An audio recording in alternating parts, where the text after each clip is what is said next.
प्यारे दोस्तों, इस वक्त मैं मौजूद हूँ इंटरनेशनल एयरपोर्ट के ऊपर। मैं जा रहा हूँ मदीना पाक में।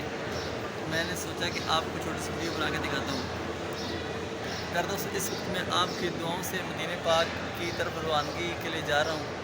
ये पाकिस्तान के इस्लामाबाद वाले इंटरनेशनल एयरपोर्ट है, जो कि आप देख सकते हैं। इंशाल्लाह आपकी दुआओं से मैं मदीना पाक की भी ज़रूर वीडियो आपको दिखाऊँगा, अल्लाह के हुक्म के साथ।